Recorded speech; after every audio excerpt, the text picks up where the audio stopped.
Autismo está muito em alta, mas quando eu era criança não se falava a respeito.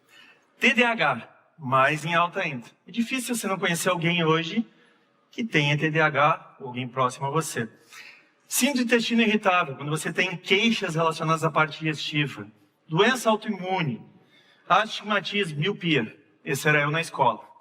Então, era péssimo o meu desempenho escolar. Não conseguia tirar boas notas, na verdade, eu era o pior aluno disparado. Aí eu pensei, na faculdade vai melhorar. Não, rodei 30 vezes. Eu levei 10 anos para me formar em nutrição, sendo que o normal seria 4. E as pessoas dizem para mim, como você é inteligente. Eu sempre escutei a minha infância inteira, e até uma certa fase, como eu era burro. Só que, num determinado ponto da minha vida, eu comecei a entender que as escolhas que eu fazia, as pessoas com quem eu vivia, faziam muita diferença.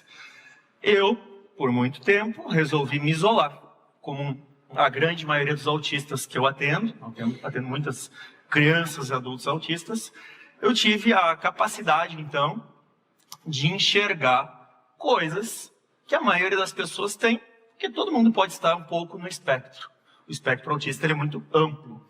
E quando a gente entende um pouco mais sobre si mesmo, as coisas fazem muita diferença.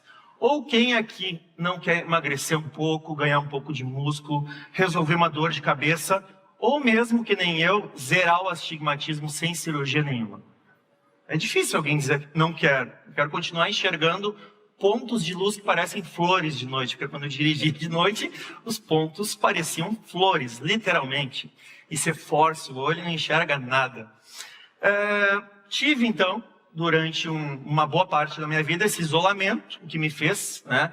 Tive a capacidade de ter a honra de ter uma família que me abençoou com tecnologia e muitas coisas. Nasci com um computador no colo praticamente, mas ao mesmo tempo isso me isolou. E a pessoa ela é classificada no espectro autista quando ela tem uma disfunção, alguma questão associada à parte social e comunicativa. Então, eu tinha os dois, não conseguia me socializar nem comunicar. Inclusive, estar falando aqui hoje é uma coisa incrível, porque eu faltava na escola e na faculdade. Sempre tinha uma dor de barriga ou alguma coisa do gênero. Então, conseguir falar em público é uma coisa incrível, porque se você for ver as pesquisas, a maioria das pessoas tem medo de falar em público. Ou qualquer um de vocês que eu chamar aqui, vocês falarem em público? Não. E muitos estão balançando a cabeça já. Então, por que isso acontece e por que a gente precisa viver nessas crenças e nesses limites? Então, a ideia é, eu não tenho nenhum limite que eu não possa superar. E vocês também não. Então, quando eu comecei a estudar principalmente a área da saúde, eu me deparei com um conceito chamado biohacking. Só que, curiosamente, quem fazia esse biohacking eram as pessoas que trabalhavam com tecnologia. Não eram os médicos nem os nutricionistas. Então, eu, formado em administração de empresas, tecnologia da informação, estudando, numa certa altura, medicina, educação física e nutrição ao mesmo tempo, não sei como que eu fazia aquilo, decidi que eu tinha que escolher uma. E aí eu não queria trabalhar com doença, não queria ficar carregando peso para os outros, resolvi ficar na nutrição. Ao longo de 10 anos na nutrição, eu pude estudar e entender mais sobre biohacking. E o conceito do biohacking é muito simples. Hackear a biologia a meu favor. E todo mundo, sem exceção, pode fazer. As limitações, elas não precisam ficar presas, são questões muito pontuais de cada um. Então, tem pessoas que dizem para mim, eu não posso comer determinado alimento. Por que você não pode? Porque eu tenho sensibilidade alimentar. Mas você já resolveu fazer uma modulação intestinal, por exemplo? E eu tinha isso. Então, dentro da minha concepção, dentro do trabalho que eu fazia, eu entendia também que eu tinha as minhas limitações. E acreditem se quiser, com 1,86 m eu pesava 58 quilos. Então, era anorexia, bulimia, todos os transtornos alimentares possíveis, compulsão alimentar. Hoje eu peso 105 quilos. Hoje eu tenho 12% de gordura. Naquela época eu tinha 15% de gordura. Se você quer viver mais e viver melhor, e não tem uma pessoa também que não queira viver mais e melhor, parecer mais jovem, mas estar mais jovem. Não é sobre parecer. Se não, você vai no dermatologista, faz uma harmonização facial, você parece mais jovem. Mas estar mais jovem. Existem exames, inclusive, que a gente consegue medir a idade biológica. Eu até hoje fui o recordista nesse exame, onde eu moro na Europa, que é 20 anos de idade. Eu tenho 20 anos de idade biológica. E eu vou dizer para vocês, hoje eu faço muito mais coisa que eu fazia quando eu tinha 15 anos de idade. Com 15 anos de idade, era luta e fuga. Basicamente, eu conseguia assistir filme, alguma coisa do gênero, mas o déficit de atenção era muito grande, eu não conseguia terminar nada. Nada, nada, nada. E hoje nós vivemos uma época em que as pessoas não conseguem entender que nós podemos hackear o nosso corpo, a nossa mente, desde que alguns princípios básicos sejam ditos. Nós somos matéria e nós somos energia. Quando vocês entendem isso, vocês acabam se tornando co-criadores da realidade. Por que co-criadores da realidade? Porque o que você está vivendo à sua volta influencia. Para quem acha isso muito místico, vamos pensar então na ciência. Nós temos a genética e nós temos a epigenética. A pessoa pode ter uma predisposição para ter uma determinada doença, como eu. Tenho doença autoimune. Não tem como resolver isso. Tenho doença autoimune. Mas a minha doença autoimune não manifesta nenhum sintoma, mas já manifestou. Ou seja, a minha doença autoimune vive em remissão. Por que não, uma das piores que tem, que é lúpus, por que não o paciente com lúpus não pode também viver em remissão? E eu consegui já ajudar, mas não foi eu que fiz, foi a própria paciente, a ensinar essas práticas de biohacking para que a pessoa com lúpus conseguisse também colocar em remissão. Então, quando vocês entendem e quando vocês de fato enxergam essa capacidade, tudo muda. Vejam, hoje eu consigo ler 5 livros uma semana e aprender um novo idioma em mais ou menos 7 a 10 dias. Claro que depois para mim não é um conhecimento que eu vou utilizar, por exemplo, vou para a Holanda todos os anos, toda a semana que eu fico lá, geralmente 7 a 10 dias, eu aprendo um pouco de holandês para saber pedir as coisas no restaurante, no hotel. Depois eu descarto e não me serve mais aquele conhecimento, porque eu não convivo com ninguém que fale holandês. Agora, por exemplo, que eu aprendi com muita facilidade, catalão, galego, inglês, inclusive o meu idioma primário, uma das empresas que eu trabalho a gente só fala inglês. Então, quando vocês colocam ideias e quando vocês pensam nessas ideias, vocês vão gerar sentimentos e ações em relação àquilo. E todo sentimento e ação vai te gerar a realidade que você vive. Então, genética. Tem uma predisposição para uma doença autoimune. Você faz seu exame genético, o médico diz, você tem muita predisposição para essa doença. Você pode ficar apavorado com aquilo, como eu fiquei. O primeiro exame genético meu que saiu, eu chorei. Chorei o primeiro exame genético. Mas, depois que você entende, peraí, isso aqui é uma probabilidade. Isso aqui é um mapa, mas não quer dizer que eu tenha que seguir esse caminho. Quando isso é compreendido, você vai trabalhar a epigenética. O que é epigenética? São os fatores, é o ambiente. E aí que entra ferramentas de biohacking. E as ferramentas de biohacking, elas têm uma coisa em comum. Estimular um estresse controlado. Ou gerenciar um estresse que vocês estão tendo. Quando a gente fala em estresse, entenda que o treinamento de musculação, que é um esporte que vai fazer você viver muito, o treinamento com pesos ele é um estresse. E a maioria das pessoas não gosta. Tanto que a maioria das pessoas não gosta que o CrossFit está cada vez mais em alta. Porque tem um conceito totalmente distinto e menos monótono.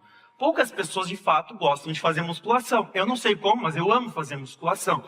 Só que, quando você está dentro desse conceito, quando você entende que aquele estresse é um estresse controlado, você precisa aprender a controlar o estresse que você não controla. Ou seja, como eu vou reagir a algo.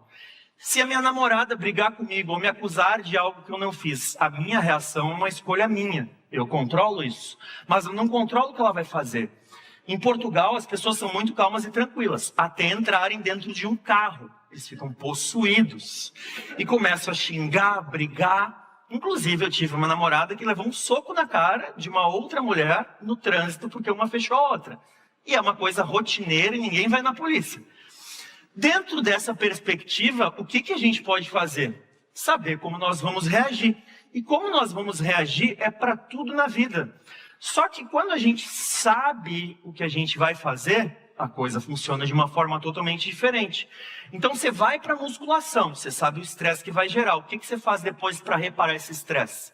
Se alimenta, descansa, dorme. E isso vai trazer o que para você? Músculos, vai trazer longevidade, vai trazer saúde. O órgão mais importante para você viver 100, 120 anos é os músculos. Os músculos protegem, inclusive, o cérebro. Dentro da minha família tem casos de Parkinson, tem casos de Alzheimer. Eu tive a oportunidade de lidar com alguns desses meus parentes e conseguir reverter ou até equilibrar e a pessoa estar vivendo bem. Só que, quando a gente gera um estresse pontual, a gente vai gerar a hormese, que é o quê? Um estresse que foi programado, que vai transformar em feedback positivo. Lembrando, o estresse não programado, você precisa saber como você vai reagir. Brigou no trânsito, por quê? Você fica com 5 segundos de raiva que você carrega para o dia inteiro e você fica martelando aquilo. Você chega no trabalho falando, ai, fecharam o meu carro. O que isso agrega? Nada. O que isso faz? Diminui sua expectativa de vida. Então vamos colocar coisas práticas para a gente fazer no nosso dia a dia, que as mulheres em especial vão odiar, os homens muito, mas as mulheres têm menor tolerância ao frio normalmente, são os estudos que indicam. Banho gelado ao acordar. Ah, isso é horrível. Eu vejo na cara de vocês, isso é horrível. Só que o banho gelado ao acordar é um estresse programado, passageiro, que ele vai melhorar neurotransmissores. Ele vai melhorar os hormônios do cérebro. E você vai passar a ter muito mais saúde e longevidade, você não fica mais doente. Agora, tá difícil fazer isso? Começa com uma coisa mais simples. Acorda, toma uma garrafinha de água que fica do lado da sua cama e durante o seu banho morninho, deixa 10, 15, 20 segundos do banho frio. E vai aumentando ao longo dos dias. Depois que você fizer isso, experimente depois de um dia, depois da academia, fazer 5 minutos de sauna, por mais quente que esteja. São pequenos estresses que vocês vão fazendo o quê? Sair da zona de conforto. Eu nunca conheci ninguém com sucesso que ficou parado na zona de conforto esperando o dinheiro aparecer na conta ou simplesmente os clientes, para quem é médico, nutricionista, marcarem sozinhos. Não, precisa. Eu tive que começar a pegar meu telefone e começar a aparecer. E eu odiava aparecer, eu sou extremamente tímido. Tem que fazer vídeos, stories. Eu acho isso horrível. Mas eu tive que mudar. Não, peraí, eu não acho isso mais chato. Eu acho isso algo neutro e vamos ver o que o resultado vai me dar. Deu um resultado bom. Estou gostando. É simples. A gente coloca na cabeça algo e esse algo vai acontecer. Então pare de dizer, eu não gosto disso, eu não gosto daquilo. Tem adultos que chegam no consultório e me dizem, eu não gosto de tal alimento. Quantas vezes você provou? Ah, eu provei quando eu era criança. Tá, mas você provou o alimento há 40 anos atrás e você não gosta dele? É uma coisa básica.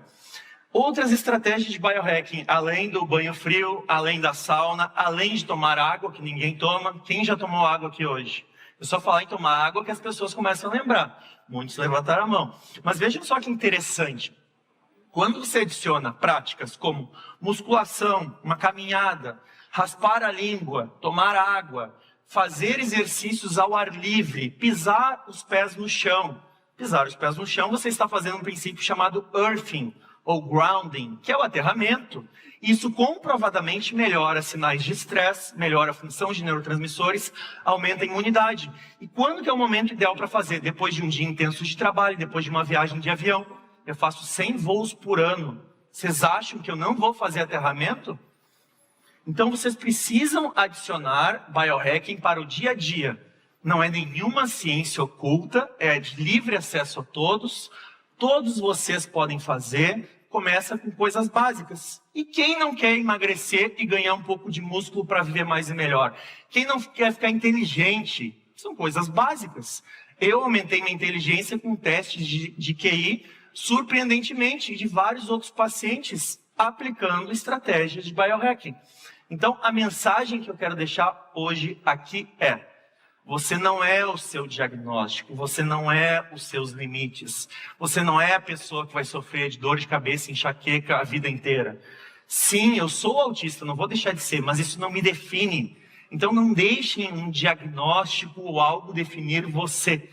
E mude a sua forma de pensar e entenda, os limites estão totalmente impostos, única e exclusivamente por você. E, obviamente, as pessoas que estão na sua volta. Obrigado.